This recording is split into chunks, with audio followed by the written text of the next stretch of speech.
Berarti kesehatan jiwa menunjang kesehatan fisik nggak kira-kira? Berarti kalau ininya nggak beres, ininya pasti nggak beres. Jadi Bapak perlu diketahui, sakit fisik itu cuma 5%, sakit jiwanya 95%, gitu kira-kira.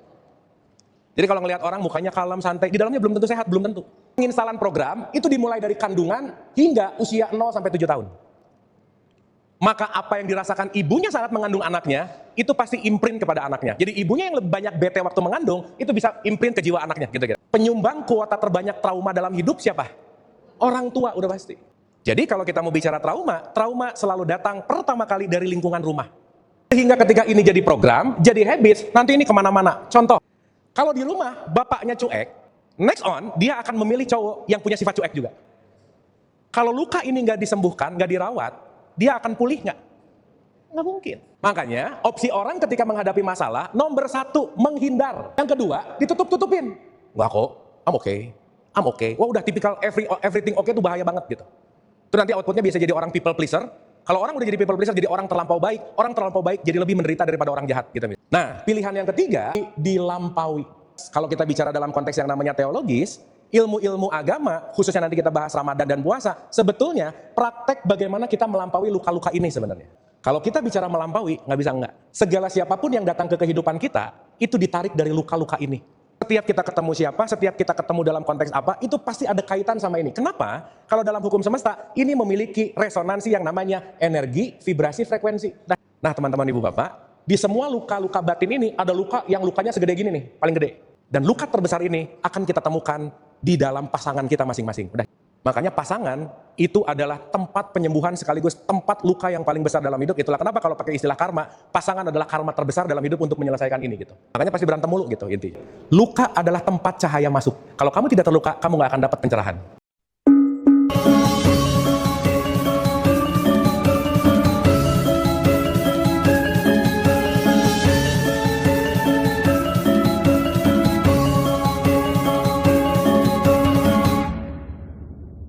Pembahasan kita mungkin akan mepet-mepet ke Ramadan puasa, tapi mungkin pendekatannya lebih kepada trauma gitu.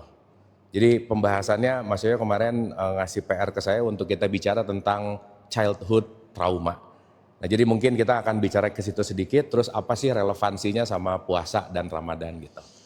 Kita bahas itu boleh Ibu dan Bapak? Ini Ibu Bapak kayak lagi puasa deh jawabannya lemes gitu. Oke, jadi saya akan membagi dulu. Pernah dengar kata trauma nggak, Bu, Pak? Pernah dengar ya? Oke, trauma itu apa sih? Gini, dalam bahasa Yunani, trauma itu artinya luka. Atau yang disebut dengan yang namanya wound, gitu ya. Dan nanti kita akan mengerti konteks trauma atau luka ini, itu sangat berkaitan erat dengan kita di kehidupan kita sekarang. Dan nanti kita akan mengerti tentang dari mana asalnya si trauma atau luka itu gitu. Saya mau memulai dulu tentang bagaimana kita, makanya hal yang akan selalu terjadi dalam kehidupan berulang-ulang itu nggak akan pernah selesai untuk kita mengenal diri sendiri.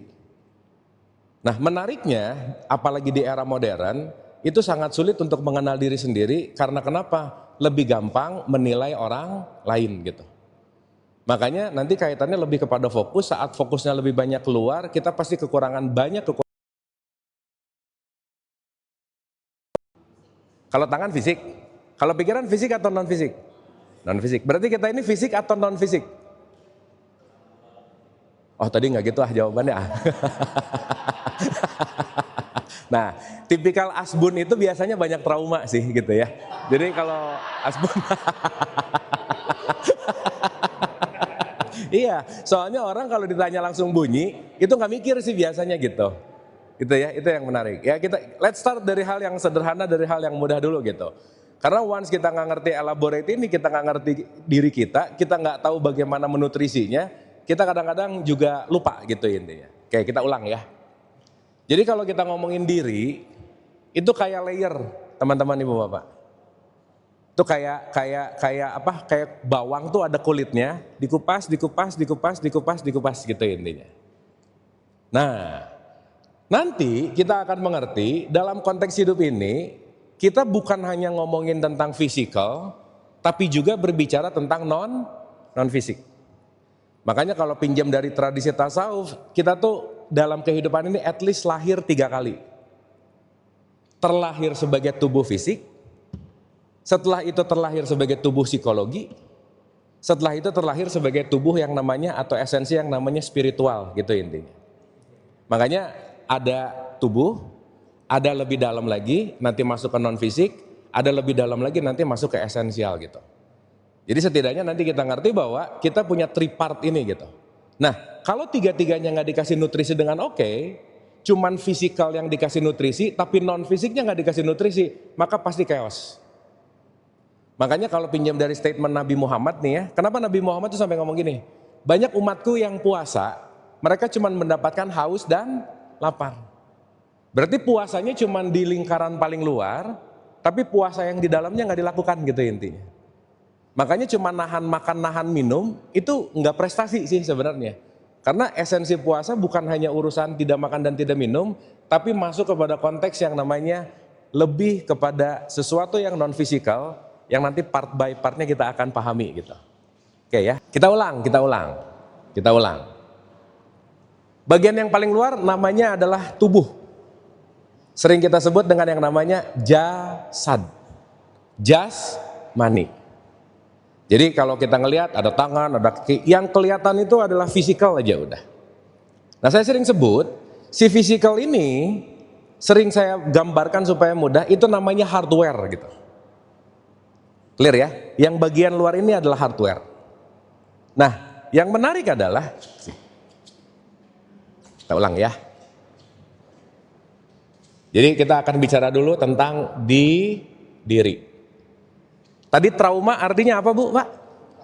Luka, sip. Trauma itu dalam bahasa Yunani artinya luka. Dan perlu diketahui bahwa nggak ada orang yang nggak punya trauma, nggak ada. Gitu ya. Jadi kalau sekarang lagi ngerasa kayaknya gue yang paling trauma, nggak. Teman-teman ibu bapak yang sekarang lagi stres, depresi, anxiety, jangan khawatir, temennya banyak, udah gitu aja ya. Tenang aja. Karena semua orang punya ini. Jadi nanti kita akan mengerti bahwa tidak ada orang yang bisa lepas selamat dari konteks yang namanya trauma, nggak ada. Karena nanti kita akan ngerti bahwa salah satu esensial hidup adalah bagaimana kita melampauinya. Jadi ibarat kata trauma kita ini itu silabus hidup yang nanti kita akan jalani gitu. Oke ya, jelas ya. Nah nanti kita akan ngerti dari mana nih datangnya trauma gitu intinya. Nah mau nggak mau kita harus paham dulu trauma ini berkaitan sama diri kita yang mana gitu. Ulang dikit, kita ini makhluk fisik atau non fisik? Dua-duanya. Kita ada punya fisik, kita punya ada non fisik. Oke? Nah, si fisik saya sering sebut sebagai yang namanya hardware. Makanya kalau dalam bahasa agama, kegiatan ibadah fisik itu namanya ritual. Oke? Kegiatan urusan fisik itu namanya syariat, gampangannya begitu. Makanya ibu bapak mohon maaf ya, rajin sholat 5 waktu itu belum prestasi di hadapan Allah, belum. Kenapa? Karena yang baru gerak jangan-jangan cuman fisiknya gitu. Jangan-jangan ininya belum melakukan transformasi. Maka yang menentukan fisik ini melakukan baik atau buruk, kira-kira hardware-nya atau software-nya? Software-nya ada di sini. Software kita namanya adalah jiwa. Sampai sini oke? Diam-diam gini ibu bapak, oke ini? Oke ya? Oke. Pertanyaan saya, apa yang dilakukan fisik tergantung dari kualitas jiwanya nggak? Iya nggak? Yes, berarti softwarenya seperti apa, itu fisik itu cuma ngeluarin aja gitu. Jadi ibu bapak jangan heran, kalau ada orang ngomong jelek, ngomong buruk, itu menunjukkan dirinya, bukan menunjukkan siapa-siapa. Karena segala sesuatu yang keluar dari mulut orang, perilaku, itu pasti refleksi dari jiwanya. Ya, nah itulah kenapa dalam tradisi agama khususnya Islam, misalkan, bahwa yang namanya ibadah bukan hanya ngomongin fisik, juga ngomongin jiwa. Contoh. Kita tahu ya di dalam tradisi Islam ada ibadah yang sangat top lah sehari-hari namanya sholat. Wajib nggak? Nah, pertanyaan saya, kenapa sholat diwajibkan? Aduh, ini diam lagi juga nih. Atau gini deh. Sholat itu jembatan atau titik sampai? Jembatan, berarti ada titik sampainya nggak? Ada, apa titik sampainya? Oh, surga mah kejauhan mas, udah nanti itu abstrak banget. Apa outputnya coba? Gini. Puasa ini jembatan atau titik sampai? Jembatan, titik sampainya apa? Hah? Gini. Semua orang Islam di bulan Ramadan disuruh puasa nggak? Enggak, hanya orang yang beriman. Karena orang yang KTP-nya Islam belum tentu beriman. Berarti urusan fisik, urusan identitas bukan? Iya dong. Urusan jiwa adalah urusan kualitas. Contoh. Ada bapak-bapak namanya bapak sabar, pasti nggak kelakuannya sabar? Nah, belum tentu. Berarti jangan-jangan kalau kita ngomongin Islam, kaitannya hanya sebagai identity, tapi tidak masuk kepada qualities gitu. Nah pertanyaannya berarti kualitas itu ada pada fisik, ada pada non fisik? Ada pada jasad atau ada pada jiwa? Pertanyaannya waktu sholat itu kegiatan jasad atau kegiatan jiwa? Yang benar jasad. Jiwanya nggak kemana-mana. Ya gimana mau jiwanya beres orang tiap sholat Allahu Akbar, rakaat 2, rakaat 3 ya, nah gitu gimana? Berarti nggak fokus dong. Betul nggak? Karena urusan khusyuk tidak pada fisik, tetapi khusyuk adalah pada jiwa gitu. Sampai sini oke? Oke? Berarti yang penting jasadnya atau jiwanya? Dua-duanya. Nggak ada hardware, software nggak bisa masuk. Hardware ada, nggak ada software, ngaco gitu. Contoh, ini saya pinjam dari satu statement Quran aja. Di Quran tuh ada kalimat gini ibu bapak. Utslu ma uhiya ilaika minal kitab wa aqimis shalah inna sholata tanha anil fahsya wal munkar wala zikrullahi akbar wallahu ya'lamu ma tasnaun. Ibu bapak ngerti nggak apa yang saya omongin? Nah, rata-rata begitu dengan Arab langsung amin ya Allah, amin gitu. Jadi kita ditanya emang tadi artinya apa? Jawabannya sederhana, wallahu alam bisawab aja, nggak tahu gitu. Oke ya, supaya kita masuk ke understanding, di situ ada kalimat gini. Bacalah Quran dan dirikanlah sholat. Dirikanlah apa? Sholat. Berarti kalau disuruh mendirikan sholat, kira-kira sholat itu urusan fisik atau urusan non fisik? Kenapa? Karena kalimat berikut di ayat itu, inna sholata tanha anil fahsya wal munkar. Sholat itu mencegah perbuatan keji dan munkar. Keji dan munkar urusan jasad, urusan jiwa. Jiwa yang direfleksikan melalui jasad. Berarti kalau orang udah sholat, kejinya turun nggak? Kalau orang udah sholat, munkarnya turun nggak? Maka dalam konteks ketika sholat keji dan munkarnya turun, dia melakukan dalam wilayah sadar namanya. Sampai sini oke? Contoh Ibu Bapak. Dikit dulu ya, nanti kita baru masuk ke trauma. Supaya baseline si anatominya paham dulu gitu. Contoh nih, gosip, ngejelekin orang, ngerendahin orang, ngomongin kejelekan orang, keji nggak? Keji nggak? Keji dong, orang ngerendahin, ngejelekin gitu. Sekarang saya tanya, ada nggak orang yang rajin sholat tapi rajin ngegosip? Jangan banyak nggak enak, ada aja, ada. Ada ya. Berarti kalau dia selesai sholat tetap ngegosip, sadar nggak dia? Dengerin dulu pertanyaannya. Kalau orang sholat tetap ngegosip, dia melakukan sholatnya dengan sadar nggak? Enggak, karena keji dan munkarnya nggak berubah. Makanya lawan dari sadar itu namanya mabuk. Makanya janganlah kamu sholat dalam keadaan mabuk. Sebelum zuhur ngegosip, habis zuhur ngegosip, nggak ada bedanya gitu. Jadi teman-teman, ibu bapak maaf loh ya, kalau orang sholat cuman gerakan raganya, nggak ada jiwanya, itu namanya pilates, udah gitu aja. Cuman yoga gitu, olahraga gitu. Sehingga ininya nggak ikut. Makanya tadi saya bilang, rajin sholat 5 waktu nggak bisa disebut orang soleh soleha, belum tentu. Kenapa? Karena hanya fisikal yang dilakukan, tapi our soul, di mana ini sebagai software, nggak pernah diberikan yang namanya nutrisi gitu. Nah, saya kaitkan dulu ke Ramadan, baru kita ngomongin trauma. Kira-kira puasa itu urusan fisik, urusan non fisik? Ih, ragu-ragu lagi ini. Dua-duanya dong. Kalau cuman gak makan, gak minum, cuman urusan di sini. Tapi saat kita menahan emosi, mengontrol emosi, merubah habits, itu kan urusan di sini gitu. Maka kalau puasa cuman makan minum urusan fisik, saya sering sebut namanya diet gitu. Ujungnya jadi bulan pesta kuliner, selesai. Jiwanya gak tumbuh kok gitu. Kenapa? Karena ini semua dilakukan hanya dalam bentuk yang namanya tradisi gitu. Oke sampai sini? Oke nggak ini? Dapat ya? Jadi at least kita ngerti dulu, oh ada part our physical namanya jasad, ada yang disebut jiwa sebagai yang namanya software. Nah kira-kira trauma ini ada di fisik atau ada di jiwa? Ya nggak harus semuanya dua-duanya sih ya. Kira-kira trauma luka, itu luka ngomongin fisik atau luka ngomongin jiwa? Jiwa, makanya dalam bahasa yang lebih sederhana, trauma disebut luka batin. Oke ya, luka batin. Nah sekarang kita mengerti, starts dari suffering, awal mula dari luka batin, itu datang dari mana gitu.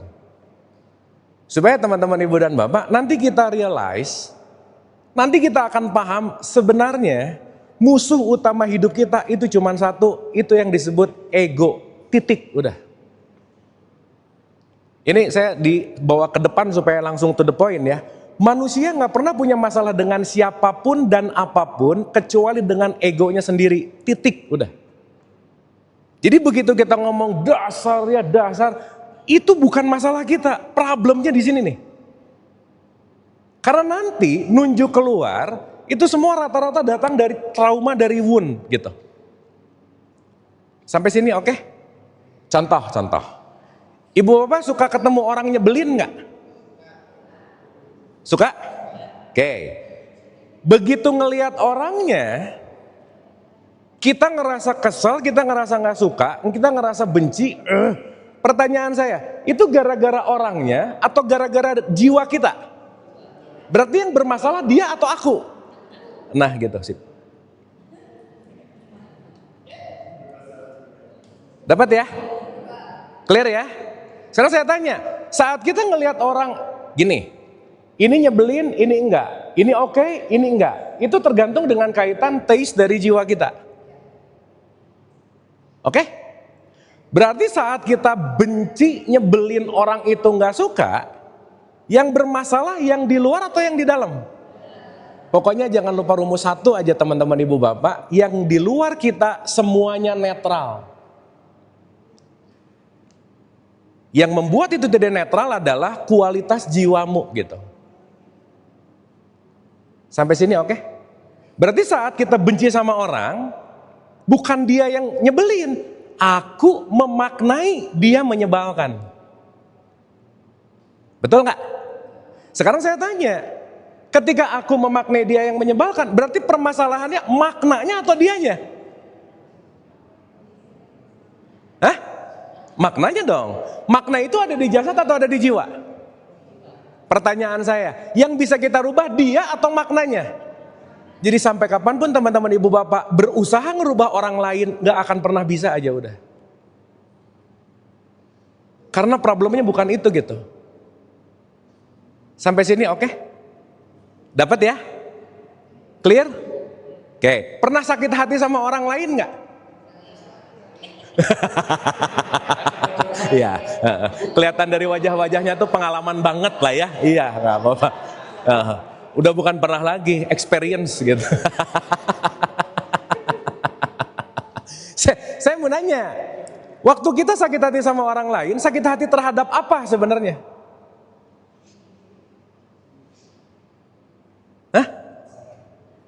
Kita sebel sama orang nih, aku tuh sakit hati, gitu. Apa sih yang bikin sakit hati? Apa sih sebenarnya? Gimana? Terhadap diri sendiri. Berarti pertanyaannya, setiap yang dirasakan yang namanya sakit hati, sakitnya udah ada nggak sebenarnya? Hah? Gini. Ya. Memang jam-jam buka puasa diajak mikir ada repot sih, gitu memang sih. Tapi ya nggak apa-apa ya. Soalnya rata-rata ceramah bukber tuh basa-basi bu, ya udah kultum nggak jelas, udah aja gitu, udah gitu. Kayak kita jangan gitulah. Contoh nih ya, kasih contoh. Kalau kita mesen Gojek lah, GoFood lah, gitu ya. Begitu dia datang, dia mencet bel nggak? Anggap aja iya. Dia mencetnya di luar rumah, di dalam rumah. Tapi dia mencet di luar, bunyinya di mana? Nah, means saat kita benci sama orang, semua lukanya udah ada di sini. Orang yang ngehe-ngehe ini nih, misalnya gitu ya, si kampret-kampret ini nih gitu yang kita nggak suka, mereka adalah push the button untuk ngingetin di dalam kamu ada luka gitu intinya. Berarti yang menyebabkan luka dia bukan? Bukan, cuman ngingetin. Pancing. Pertanyaan saya, banyak nggak luka yang kita tidak sadari? Banyak nggak yang kita nggak ngerti? So itulah kenapa pada akhirnya kita akan banyak berterima kasih sama orang yang paling kita benci, karena tanpa mereka kita nggak mungkin di kelas kesadaran seperti ini, nggak mungkin aja udah. Ya dapat ya. Itulah kenapa nanti knowledge tertinggi dari konteks trauma lah, Islam lah, Christianity lah, semua. Ibu bapak, saya 14 tahun muter-muter, saya pernah ke Vatikan belajar Katolik, saya pernah ke Hinduism, ke Buddhism, ke Vedanta, ke Tao Te Ching, Islam, tasawuf dan semuanya. Red line dari semua religion itu cuma satu, compassion, selesai. Red line-nya cuma satu, adalah forgiveness, selesai. Once kita nggak bisa punya dan nggak memiliki skill forgiveness, jiwa ini pasti bermasalah aja udah. Ya, makanya saya selalu bilang, kita hidup di planet bumi. Dan planet bumi ini adalah rumah sakit jiwa besar, udah gitu aja. Berarti semua penduduknya sakit jiwa nggak? Cuman kadarnya beda. Jadi besok-besok ibu bapak ketemu orang nyebelin, santai aja, sesama pasien rawat jalan, beres, sudah. Dia pasien, saya pasien. Cuman kadarnya emang beda gitu. Karena di sini kita lagi healing sebenarnya. Oke sampai sini? Oke? Berarti ada orang nyebelin dulu atau ada lukanya dulu? Mantap. Nah, saya kasih contoh nih. Sampai sini oke? Luka ada di jasad atau ada di jiwa? Si trauma di jiwa. Karena semua story-nya, memorinya ada di sini. Nah, dalam bahasa Arab jiwa itu disebut nafs. Jiwa kualitas rendah namanya nafsu gitu. Makanya kalau sering dengar, udah jangan nafsu. Oh berarti dia punya kualitas jiwa yang level potensialnya di bawah gitu kira-kira. Ya, nah. Sampai sini oke Bapak? Dapat ya? Oke, itu barusan pemanasan, kita baru mulai sekarang ya. Jadi ini untuk kita basicnya dulu, sekarang baru kita mulai bagaimana si trauma itu bisa terjadi. Saya recap dulu boleh sedikit? Kita ini makhluk fisik atau non fisik? Dua-duanya, sip. Softwarenya yang mana? Hardwarenya? Jasad. Sip ya. Berarti kesehatan jiwa menunjang kesehatan fisik nggak kira-kira? Berarti kalau ininya nggak beres, ininya pasti nggak beres. Dan ibu bapak perlu diketahui, sakit fisik itu cuma 5%, sakit jiwanya 95% gitu kira-kira. Jadi kalau ngelihat orang mukanya kalem, santai, di dalamnya belum tentu sehat, belum tentu. Kenapa? Konteks di sini, ini nanti banyak gejolak. Dan anyway, memang di hidup kita ini tempat sumbernya gejolak. Jadi jangan pengen nggak ada gejolak dalam hidup karena nggak ada, nggak bisa. Makanya kita perlu tahu knowledge bagaimana melampauinya gitu. Ya, oke. Nah, kita mulai nih. Saya kasih contoh paling esensial dulu supaya nanti kita ngerti at least kita mulai memahami sesuatu. Saat orang lahir pertama kali, begitu keluar dari rahim ibunya, let's say gampangannya, jiwanya ini masih pure. Gampangannya begitu. Jadi kalau ngomongin si jiwa, kayak ibu bapak beli komputer baru, datang ke toko, beli, itu cuma ada iOS-nya, operating system-nya, belum ada program apa-apa. Sampai sini oke? Clear ya? Berarti ketika dia brojol, anak brojol, dia masih kayak kosong, dan itu siap diinstal program. Penginstalan program itu dimulai dari kandungan hingga usia 0 sampai 7 tahun. Maka apa yang dirasakan ibunya saat mengandung anaknya, itu pasti imprint kepada anaknya. Jadi ibunya yang lebih banyak bete waktu mengandung, itu bisa imprint ke jiwa anaknya, gitu kira-kira. Jadi sekarang pertanyaan saya begini, ibu bapak teman-teman. Penyumbang kuota terbanyak trauma dalam hidup siapa? Orang tua udah pasti. Jadi maaf ya, kalau sekarang ada kata-kata anak durhaka. Sebenarnya yang jauh lebih durhaka tuh orang tua sih sebenarnya. Kenapa?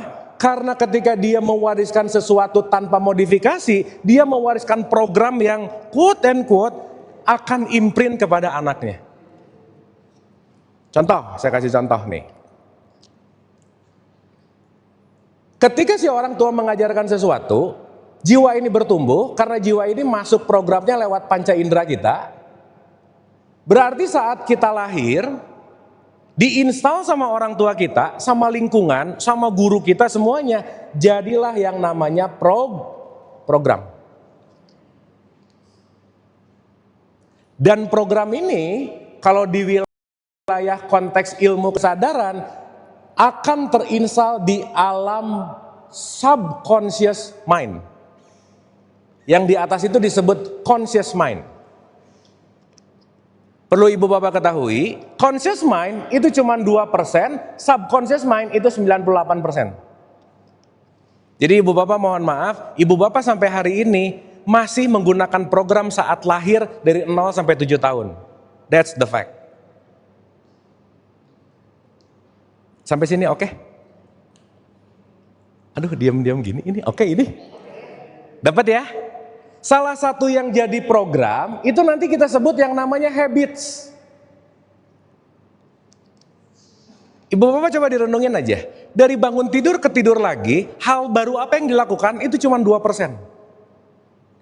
Bangun dengan pemikiran masalah yang kemarin, rutin mandinya gitu-gitu juga, rutin ke kantornya, kegiatannya gitu-gitu juga, dilakukan makan siangnya gini, 98% kita tidak taking control, yang taking control adalah our habits, betul nggak? Sampai sini oke? Nah, yang menarik adalah sebagian besar orang tua gak ngerti cara mendidik anaknya, sehingga most of dari anak-anak itu, termasuk kita, banyak sekali program-program yang bertentangan dengan nature-nya.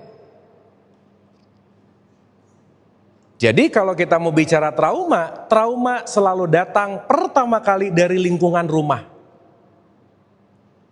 Sehingga ketika ini jadi program, jadi habits, nanti ini kemana-mana. Contoh, saya kasih contoh.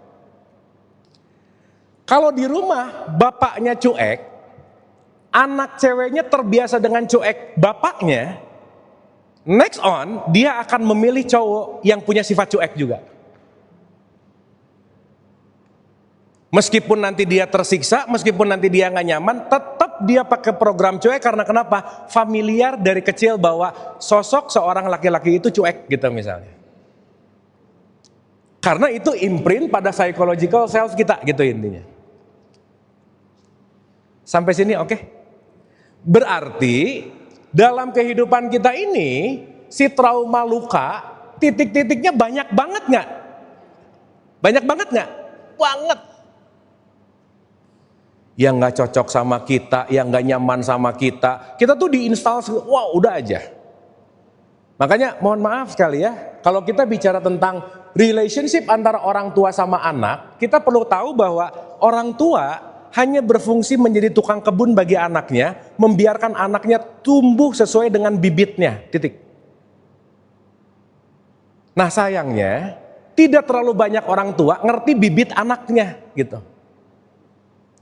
Contoh-contoh ya, orang tuanya dokter, anaknya bibitnya kan belum tentu dokter, tapi dipaksa didokter-dokterin gitu.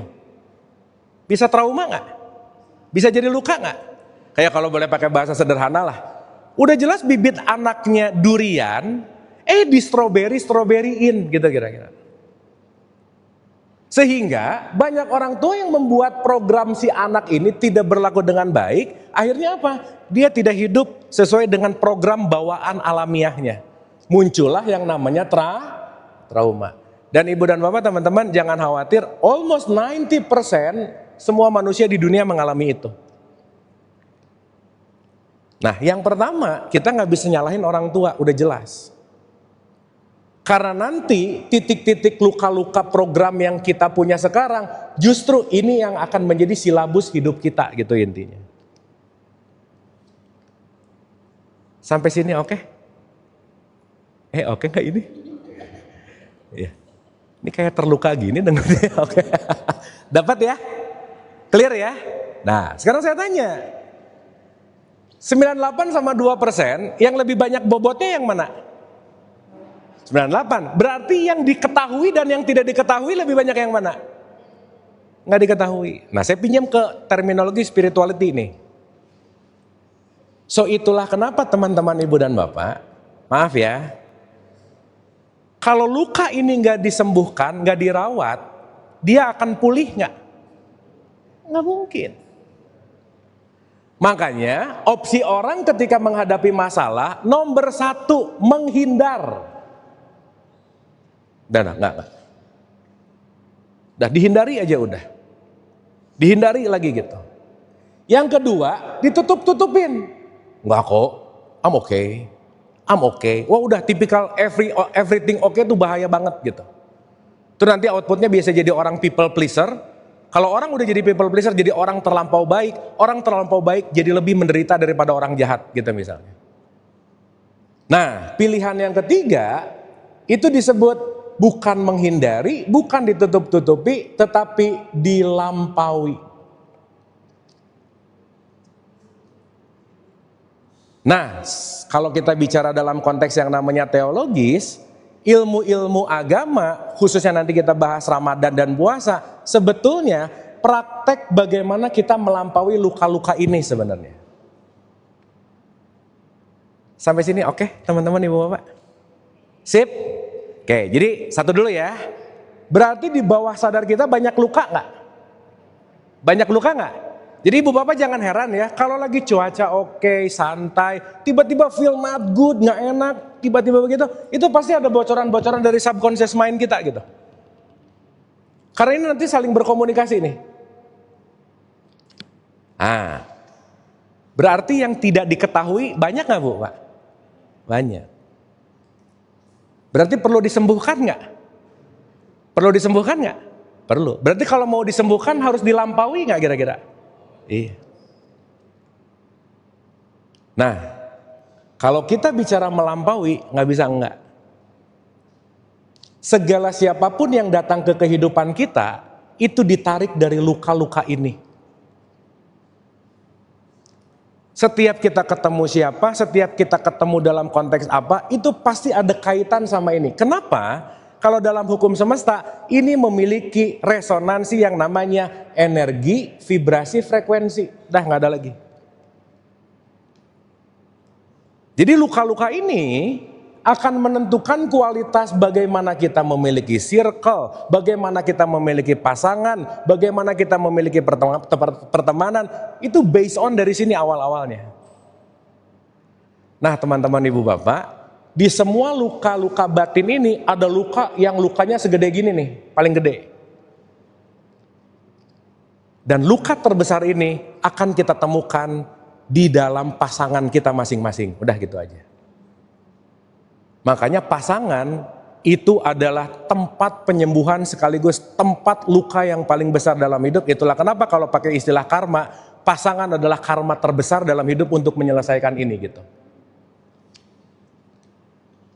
Makanya pasti berantem mulu gitu intinya.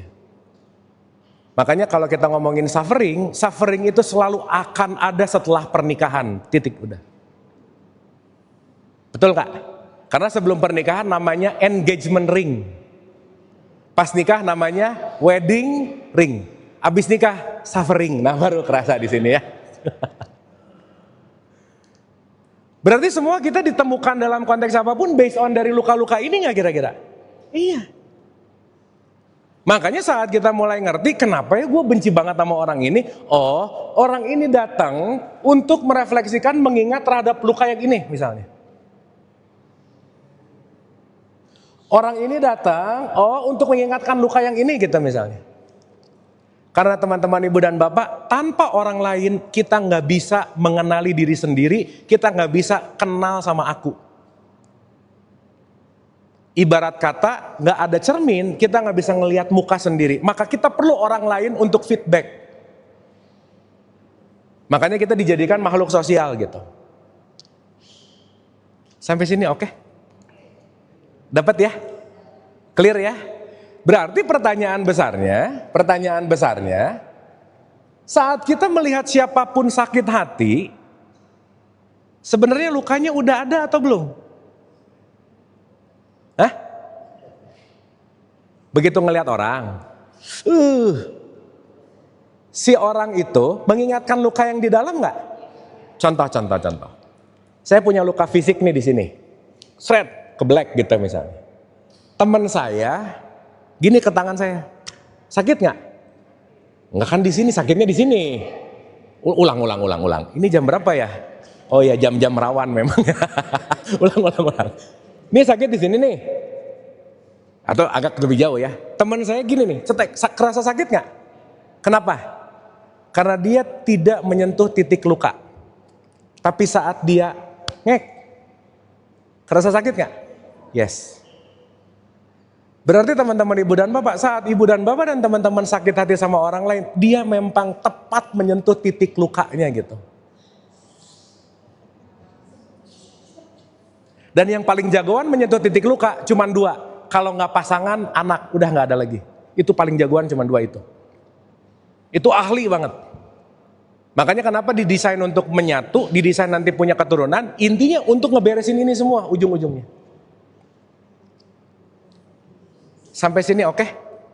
Sampai sini oke? Nah, pertanyaannya cuma ada 2 nih.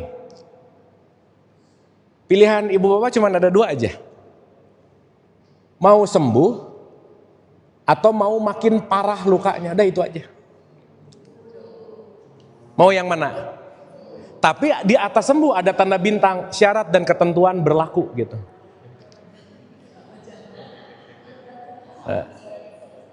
Karena nggak bisa dia akan sembuh tanpa ada syarat dan ketentuan ini, nggak bisa. Sip ya. Nah, saya kaitkan sedikit. Sholat, puasa, terserah deh ritual apapun, sebetulnya nanti outputnya ke sini. Tapi kita bicara dalam konteks yang namanya esensialnya gitu. Oke ya, sampai sini ya. Dah.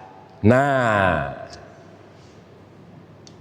saat penyembuhan itu terjadi, berarti luka-luka yang dalam konteks apapun yang sudah terinstal, nomor 1, kita perlu menyadari dulu. Sadari kalau aku punya luka. Itu nomor 1. Ada 7 sebenarnya, tapi kita bahas 2 dulu hari ini karena waktunya nggak banyak. Tipikal manusia tuh ada 7 layer, ini 2 awal aja. 1, ibu bapak teman-teman. Aku tidak tahu kalau aku tidak tahu, itu nomor 1. Wah ini repot, paling susah sembuh nih orang-orang kayak gini nih. Repot aja. Tapi at least naik ke level 2, aku tahu kalau aku tidak tahu. That's good. Berarti tipikal menyadari, dia pasti mengakui. Jadi orang-orang denial nih ya, no I'm okay. Oh udah susah sembuh aja udah. Mau dibawa kemanapun. Makanya orang-orang datang ke psikolog, ke psikiater, kalau kepaksa bukan kesadarannya, nggak akan beres aja udah. Kenapa? Memang belum siap sembuh sih gitu. Tapi teman-teman ibu dan bapak, jangan lupa ya. Lukain, ibu bapak kalau dengar kata luka, baik atau buruk? Baik atau buruk? Netral, kan tadi saya bilang di luar kita mah netral. Berarti ada sifat paradoks nggak dalam luka? Saya pinjam satu statementnya Rumi. Rumi itu bilang gini, luka adalah tempat cahaya masuk. Kalau kamu tidak terluka, kamu nggak akan dapat pencerahan. Saya 14 tahun ini muter-muter ngomongin tentang spiritualitas ibu bapak. 99% orang yang datang ke kelas saya nggak ada yang lagi dalam keadaan happy, nggak ada ibu bapak. Semuanya dalam keadaan drop, udah gitu. Masalahnya gede, masalahnya ribet, dan semua all the problem, semua suffering. Makanya kalau dalam perspektif Buddhism disebut suffering call us back home. Semua penderitaan hidup kita adalah jalan kita pulang ke Tuhan gitu. Karena tanpa menderita kita akan lupa untuk menuju kepada cahaya. Gak usah jauh-jauh lah ibu bapak. Ibu bapak lebih khusus sholat mana ketika lagi bermasalah atau lagi happy? Yang mana? Ya udah. Jadi kalau ada yang nanya, Kang gimana cara sholat khusyuk? Udah banyak masalah aja pasti sholatnya lebih khusyuk gitu. Lebih menderita pasti lebih khusyuk. Oke? Jadi kita ngelihat wound, luka bukan positif, bukan negatif tapi netral karena di dalamnya ada paradoks gitu. Jelas ya? Makanya masalah itu dalam bahasa aslinya disebut, bahasa Inggrisnya disebut problem. Problem itu kalau diuku ujung disebut pro and balance. Pro and balance itu artinya bergerak maju. Kalau nggak ada masalah, kita nggak akan maju. Berarti masalah perlu nggak? Masalah perlu nggak? Luka perlu nggak? Karena nggak ada luka, nggak ada pencerahan. Ibu bapak pengen dapat pencerahan nggak? Pengen dong kita semua. Jadi kalau ibu bapak pengen dapat pencerahan, saya doain ibu bapak banyak masalah dan lukanya makin banyak. Udah gitu aja. Karena nanti kesempatan dapat enlightenment-nya tinggi. Sip ya. Jadi nomor 1, conscious, aware, sadari. Dan menyadari rasa diri itu paling PR sih sekarang.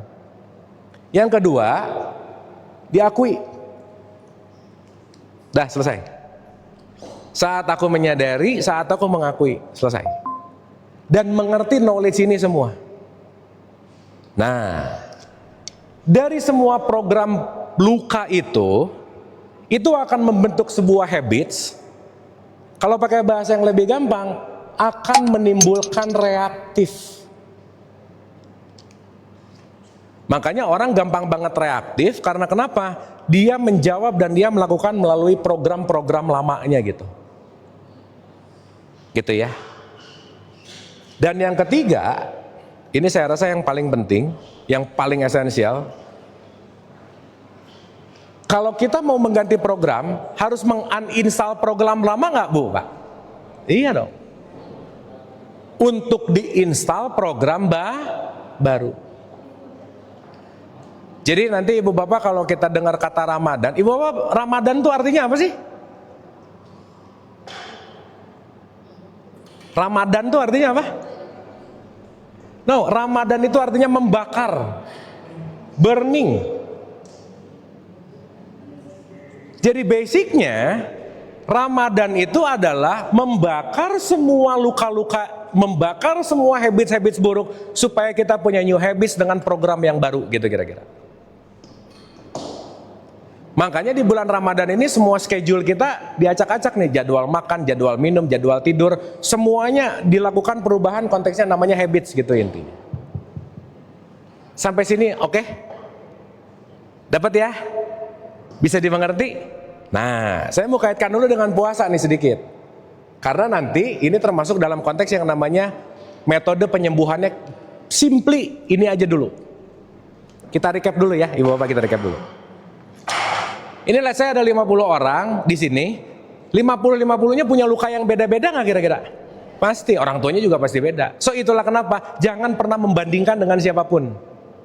Karena tidak bisa apple to apple. Karena ininya beda semuanya. Maka orang yang semakin sering membandingkan pasti lebih depresi. Kenapa? Karena konteks membandingkan adalah sesuatu yang tidak relevan karena semua program kita nggak ada yang sama gitu. Gitu ya. Dah. Sekarang kita bicara tentang penyembuhannya. Sampai sini oke Bu, Pak? Sampai sini dapat? Get something ya? Dah.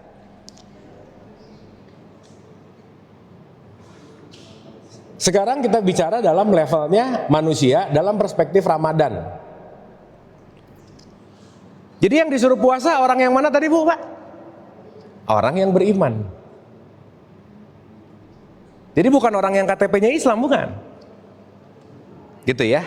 Karena orang yang KTP-nya Islam belum tentu beriman. Ciri-ciri orang beriman apa Bu, Pak? Let's say ada iman gitu, apa? Ibu bapak puasa nggak hari ini? Puasa. Ibu bapak berarti beriman dong. Yang jelas orang beriman itu melakukan bukan ikut-ikutan, itu nomor satu. Yang lain gini ikut, yang lain gini ikut, yang lain gini ikut, udah pokoknya ikut aja. Kenapa harus gini? Udah pokoknya wajib, kalau nggak dosa pokoknya ikut. Nah itu udah pasti nggak ada imannya di situ. Clear ya? Makanya keimanan itu basic desainnya nomor satu adalah knowledge. Yang kedua adalah consciousness, kesadaran. Ya, contoh. Ibu bapak kalau ngomongin puasa, puasa itu di dalam bahasa Quran diwajibkan nggak? Diwajibkan nggak? Hai orang-orang beriman, diwajibkan atas kamu berpuasa. Sekarang saya tanya, kalau Allah atau Tuhan mewajibkan, kira-kira itu sesuatu yang kita suka atau kita nggak suka?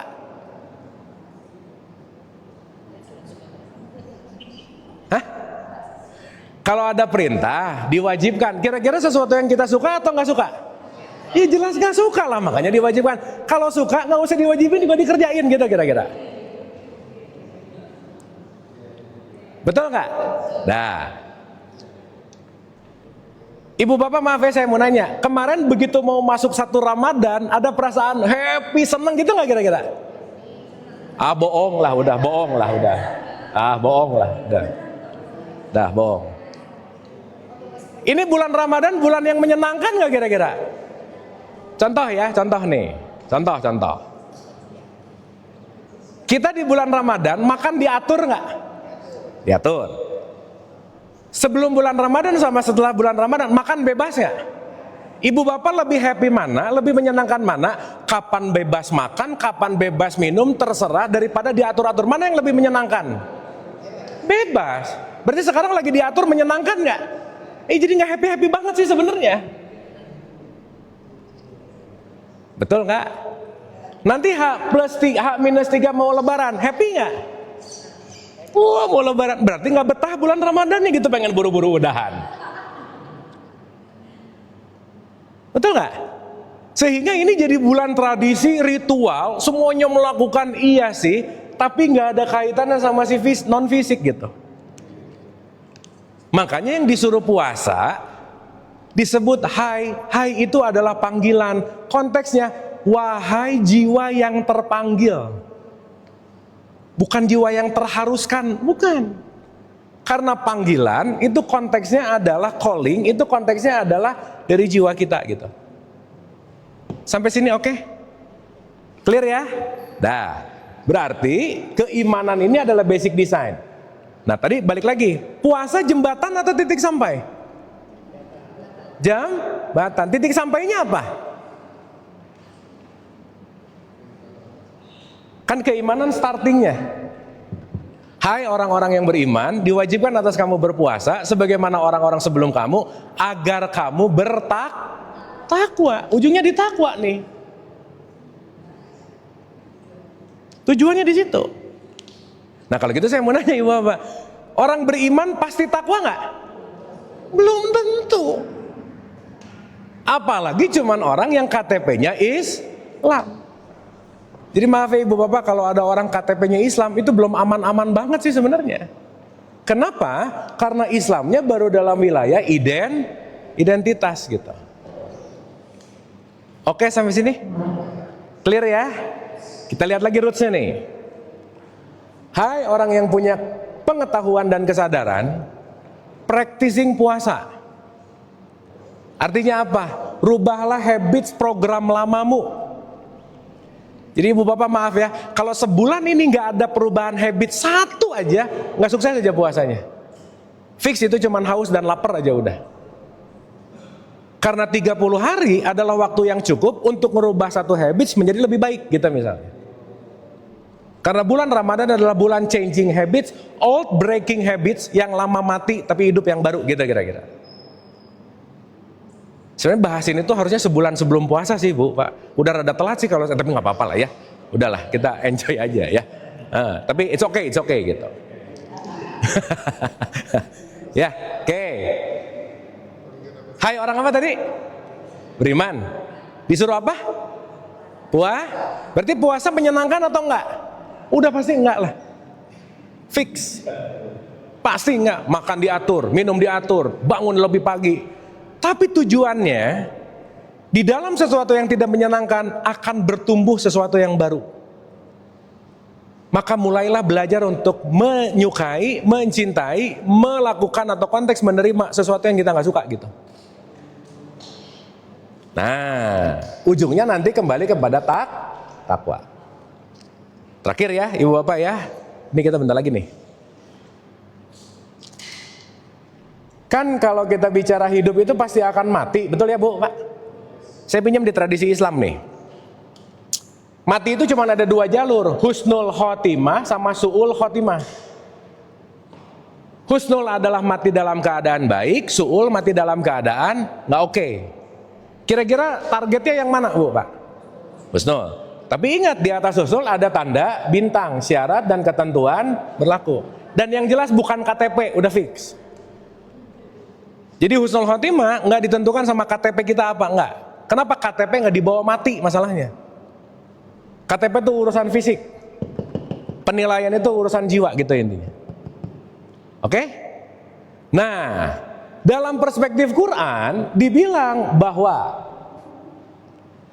orang-orang yang akan mendapatkan husnul khotimah, orang-orang yang mendapatkan Idul Fitri, orang-orang yang disebut sebagai the best of the best man atau manusia yang paling mulia, dalam bahasa Quran disebut inna akramakum indallahi atqakum. Yang paling mulia adalah orang yang paling takwa.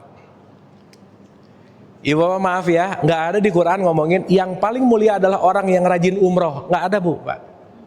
Yang paling mulia adalah orang yang rajin tahajud, nggak ada. Yang paling mulia adalah orang yang rajin puasa, nggak ada. Kenapa? Umroh, tahajud, puasa, sholat, semuanya jembatan, titik sampainya adalah takwa. Sampai sini oke? Jadi yang penting sholatnya atau takwanya? Dua-duanya, kan yang satu jembatan, yang satu titik sampai. Jadi yang penting puasanya atau takwanya? Dua-duanya. Puasanya jembatan, takwanya adalah titik sampai. Jadi maksud saya jangan sampai rajin puasa, rajin sholat tapi nggak takwa-takwa gitu. Namanya mabuk. Cuman ritual mulu gitu. Nah, berkaitan sama healing soul tadi, dalam perspektif Ramadan, penyembuhan jiwa itu berkaitan dengan ketakwaan. Berarti takwa itu kaitannya sama value gitu. Oke ya? Maka teman-teman ibu dan bapak, at least nomor 1. Selesai bulan Ramadan ini, kita punya satu habits yang saya rasa habits ini sekaligus yang akan menyembuhkan quote and quote si luka-luka ini pelan-pelan. Kalau boleh saya pinjam dalam satu statement Quran, takwa yang nomor 1 itu kalimatnya kira-kira begini. Orang-orang yang bertakwa adalah orang yang pandai bersedekah baik lapang maupun sempit. Itu nomor 1. Apa Bu Pak katanya? Bersedekah baik lapang maupun sempit. Jadi supaya gampang, saya selalu menggunakan terminologi ini supaya kita bisa ngerti. Simple. Nomor satu, orang yang takwa adalah orang yang tidak pelit.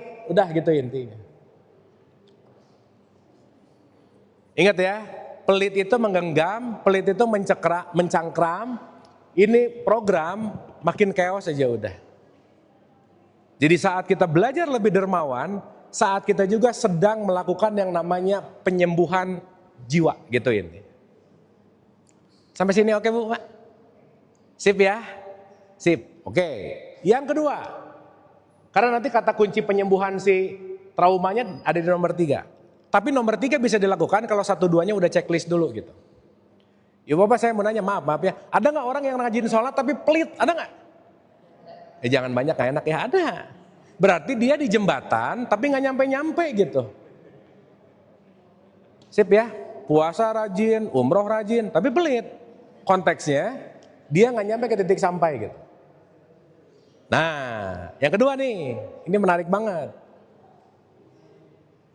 Semakin kita belajar tidak pelit, semakin kita lagi belajar letting go. Berarti lagi belajar melepaskan kemelekatan, tidak melekat. Semakin tidak melekat, semakin akan bisa nomor 2. Siapa sih orang yang takwa? Orang yang pandai menahan atau mengontrol amarah atau yang disebut ego. Udah gitu aja. Makanya ibu bapak PR kita dalam hidup itu cuma ada 2. Kita yang pakai ego atau ego yang menggunakan kita gitu. Salah satu struktur ego di dalam jiwa namanya pikiran. Dan di dunia ini yang mikir gak banyak sih ibu bapak. Gak banyak. Kebanyakan ngikut. Ibu bapak kalau boleh saya nanya, boleh dijawab jujur ya. Ibu bapak ini termasuk yang tukang mikir, suka mikir atau banyak pikiran, yang mana? Ya udahlah kelihatan sih, nggak apa-apa ya. Berarti kalau banyak pikiran, nggak mikir, hati-hati ya, beda. Berarti looping tuh. Dan saya selalu ulang-ulang, rumusnya adalah manusia nggak pernah punya masalah dengan apapun dan siapapun kecuali sama egonya, titik. Pertanyaan saya, ego itu di luar diri kita atau di dalam diri kita? Di luar atau di dalam? Berarti permasalahan itu di luar atau di dalam? Jadi kalau punya masalah jangan cari jalan keluar tapi cari jalan ke dalam. Karena begitu kita nyelesain yang di dalam, yang di luar ikut selesai. Begitu kita merubah makna, di luarnya ikut beres. Urusannya hanya kembali kepada ego kita. Oke? Nah, penyembuhan totalnya di nomor 3 Bu, Pak. Ini saya bikin gede ya. Nomor 3 ini gak akan kejadian kalau 1-2-nya belum dikerjain, udah gitu aja. Gampangannya. So, the best thing untuk melepaskan healing dari trauma berdasarkan nilai-nilai ketakwaan dalam tradisi Islam, dalam tradisi Quran, orang yang bertakwa nomor 3 adalah orang yang pandai memaafkan kesalahan orang lain. Selesai, dah ini. Itulah yang disebut forgiveness. Berarti semakin berat memaafkan, ininya berat banget juga nih. Dan semakin kita menahan lama-lama, semakin susah. Makanya yang perlu disadari, udah berapa lama ini kerasa, sedalam apa ini terasa, kalau nggak di letting go, nggak akan ada yang bisa menolong kita. Salah satu esensi untuk menyelesaikan ini semua adalah memaafkan. Makanya ending dari Ramadan adalah mohon maaf lahir dan batin.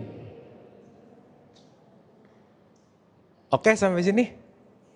Nah ibu bapak, ini saya pengen menggarisbawahi, maaf ya. Memaafkan itu skill. Memaafkan itu bukan anugerah tiba-tiba pinter memaafkan. Bukan, tapi skill. Kalau nggak dilatih, nggak bisa. Berarti sabar skill juga nggak? Iya. Jadi kalau tiap hari kita nggak melatih sabar, tiap hari kita tidak melatih memaafkan, nggak mungkin tiba-tiba jadi orang yang pandai memaafkan, nggak mungkin. Pertanyaan ibu bapak, maaf ya, sering ngaji, sering baca Quran, sering sholat, bisa ngebuat orang sabar nggak? Nggak bisa. Gimana cara kita jadi orang sabar? Sering ketemu orang nyebelin, udah gitu aja. Benar nggak? Saat kita ketemu orang nyebelin, skill sabar kita naik gitu. Makanya tadi paradoksikal. Yang datang itu mengingatkan trauma, yang datang mengingatkan luka. Untuk kita bisa memaafkan, kata kuncinya adalah berlatih gitu intinya. Oke? Sip ya?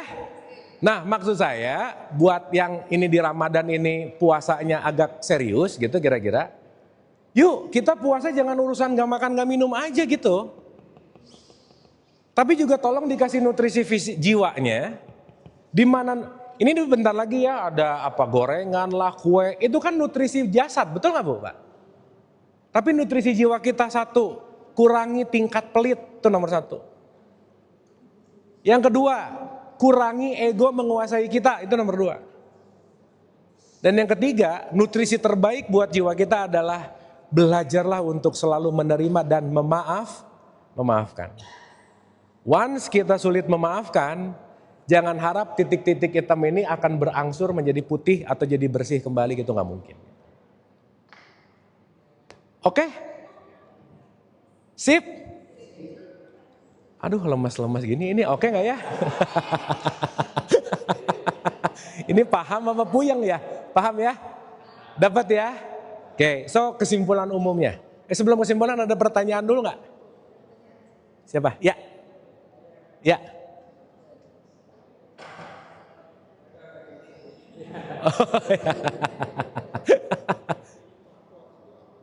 Kenapa Pak?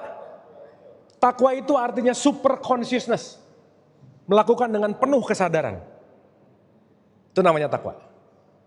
Karena saat kita melakukan dengan kesadaran itu biasanya cuma 2%. 98%-nya kebiasaan gitu Pak.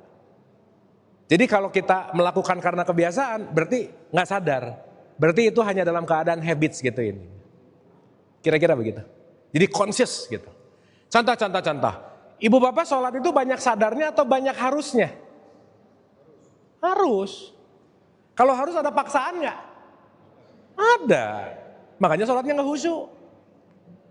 Bukan panggilan masalahnya. Loh gimana mau khusyuk? Iftitah nggak ngerti. Al-Fatihah nggak ngerti. Bacaan pendeknya nggak ngerti. Assalamualaikum. Udah aja. Betul nggak? Nggak ada soalnya gitu. Kenapa? Karena kita terdidik oleh Firnas. Kalau kamu nggak sholat kamu dosa nanti kamu masuk neraka. Firnasnya jauh lebih tinggi daripada consciousnya gitu.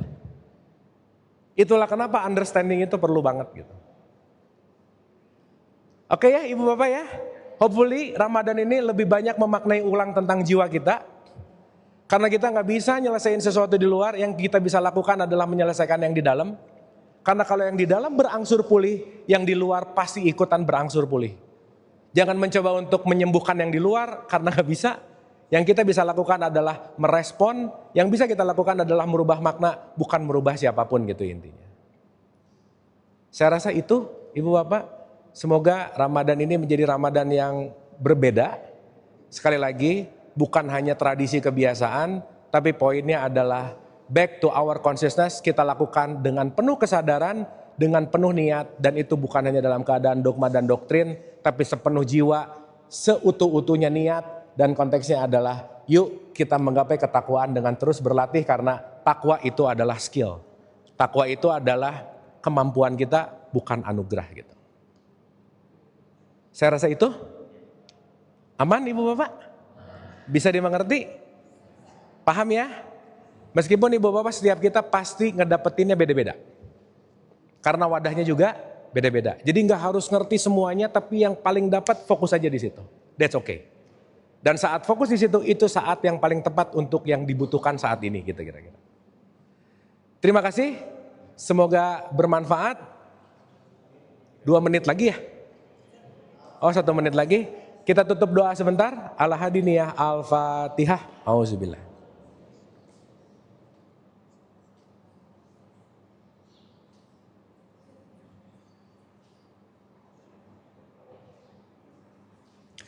Allahumma rabbik firli wali walidayya warhamhuma kama rabbayani shaghira rabbana atina fid dunya hasanah wa fil akhirati hasanah wa qina adzabannar wa adkhilnal jannata ma'al abrar ya aziz ya ghafar ya rabbal alamin subhana rabbika rabbil izzati amma yasifun wa salamun alal mursalin walhamdulillahi rabbil alamin.